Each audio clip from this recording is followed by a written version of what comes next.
hello friends পোনপ্ৰথমে আপোনালোকক নমস্কাৰ জনাইছো দেই फ्रेंड्स আজি মই আপোনালোকক দেখুৱাম শ্যাম্পুৰ লগত আৰু কিনো এড কৰিলে চুলিখিনি আৰু বেছি হেলদি আৰু স্মুথ হৈ থাকে সঁচাকৈ চুবলৈ চুলিখিনি ইমানে কোমল হয় ক'বই নালাগে ময়ো বহুত ভাল ৰিজাল্ট পাইছো এনেদৰে আহকচোন তেন্তে পেষ্টটো ৰেডি কৰি লওঁ প্ৰথমতে জবা ফুল 7-8 পাত লৈছো আৰু ফুলৰ মাজৰ অংশটো মই এনেদৰে এৰাই লৈছো তাৰ পাছত এলোভেৰাৰ কিনাৰ অংশটো কাটি লম কাটি লৈ মাজৰ জেলখিনি উলিয়াই লম চাওক মই কেনেদৰে জেলখিনি উলিয়াই লৈছো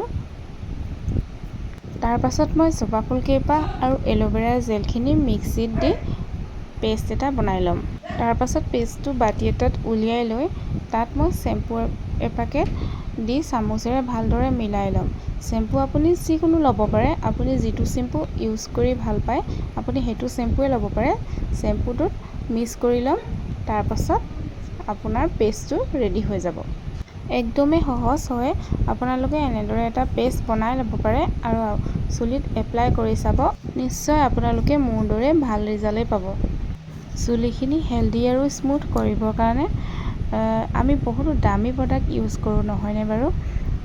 দাম দি আমি প্ৰডাক্ট কেটা কিনো কিন্তু আমাৰ চুলিখিনি হেলদি বা স্মুথ নহয়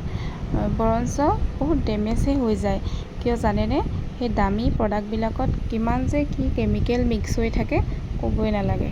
যদি আমি ঘৰতে এনেদৰে পেষ্ট বনাই লওঁ তেনেহলে আমাৰ 2 টকা পইচাও বাচিব আৰু চুলিখিনিটো আমি বহুত ভাল ৰিজাল্ট পাম এলোভেৰা চুলি আৰু ছালৰ কাৰণে কিমান ভাল আপোনালোকে হেতু জানেই তো সেই কাৰণে কৈছো আপোনালোকেও মোৰ দৰে এনেকে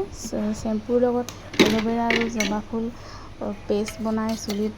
লগাই চুলিখিনি এবাৰ ধুই চাওকচোন 100% ভাল ৰিজাল্ট পাব তো फ्रेंड्स আজিৰ ভিডিওটো ইমানেই আজিলৈ আহো বাই বাই যদি ভিডিওটো চাই ভাল পায় প্লিজ লাইক এটা কৰি দিব আৰু কমেন্টত জনাবলৈ নাপাহৰিব বাই বাই